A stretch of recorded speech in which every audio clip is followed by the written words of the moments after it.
President Trump just proposed banning corporations from owning single-family homes. Will it work? What's driving the housing crisis? And how should Christians think about home ownership and the American dream? Here's the point.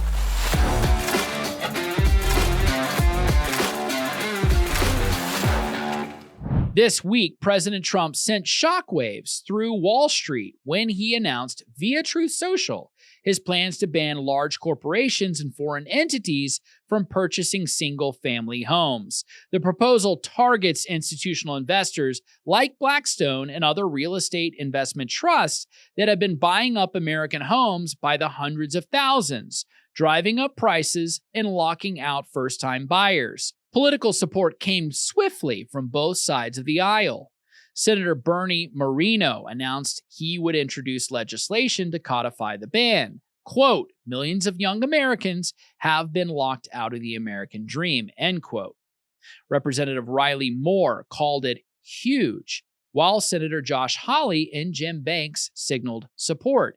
Even Senator Elizabeth Warren said she's been advocating for years to limit Wall Street from buying up American homes. The market reaction, though, was severe.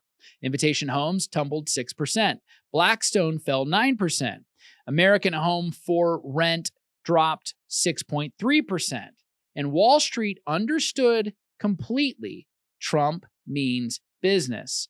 But for Main Street families, this proposal offers real hope. So how should Christians think about this? First, the housing crisis is real and it's getting worse. The average first-time home buyer today is over the age of 40.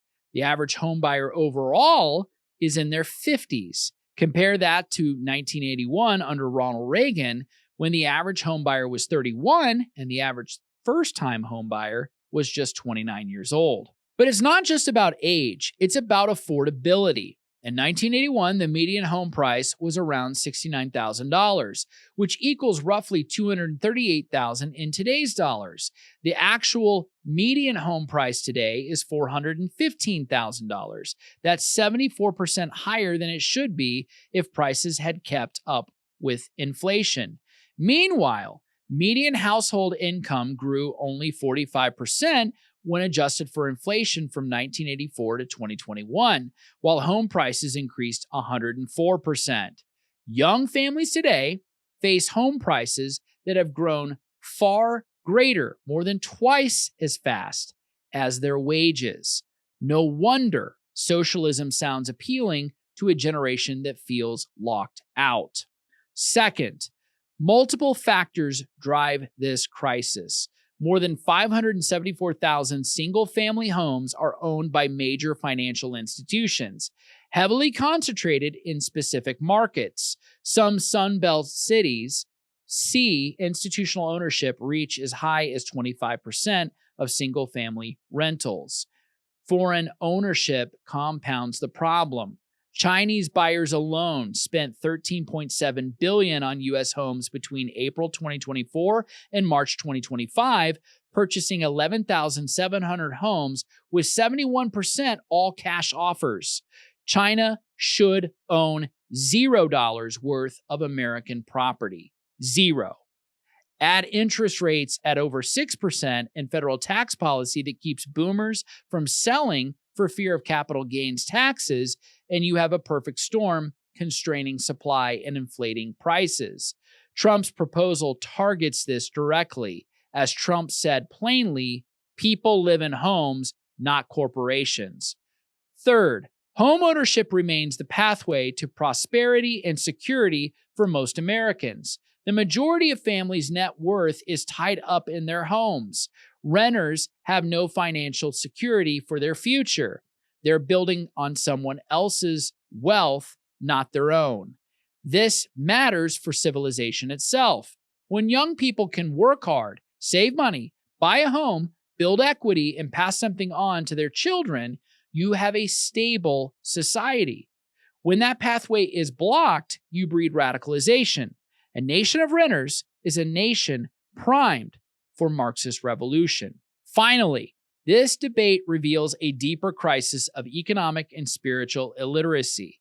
The rising interest in socialism isn't happening in a vacuum. It's happening because young people feel the system is rigged against them. When we see corporate consolidation of housing, foreign cash buyers, and inflation-driven price spikes, they have a point about the grievances, even if socialism isn't the answer. Christians should understand this as a stewardship principle. God created man in his image to live in a material world and steward it. Owning a home isn't merely material ambition. It's fulfilling the creation mandate in Genesis 1 and 2. We wonder why fertility rates for native-born Americans are falling off a cliff. But for those who feel like they don't have ownership in the future, this is not shocking in the slightest. Paul warned Timothy that anyone who fails to provide for his family is worse than an unbeliever. Home ownership should be a vehicle for the family first, not for venture capitalists or real estate trusts. Our middle class is shrinking. Trump's proposal recognizes that policies should grow this demographic, not marginalize it. By targeting institutional and foreign buyers and urging Congress to codify permanent protections, Trump is addressing multiple pressure points all at once. Make no mistake, Gen Z wants what previous generations had: the ability to work hard, save money, buy a home, build equity, and pass something on to their children. This proposal helps restore that pathway. At the end of the day, we all must answer this question. Do we exist to serve the needs of the free market, or does the free market exist as an engine to serve our needs? Banning multinational corporations from buying up residential properties and pricing Americans out of home ownership is a moral issue, just like prostitution. And just like prostitution, the free market must always have moral limits and constraints. Just as man has fallen, so is the idea of just letting the market decide. We need just constraints. And to put it another way, the free market was created for man. Man was not created for the free market. President Trump deserves credit for taking bold action where previous administrations have failed. This isn't about government control. It's about ensuring American homes go to American families, not Wall Street portfolios. Christians should pray for wisdom in implementing these policies and for revival in our nation.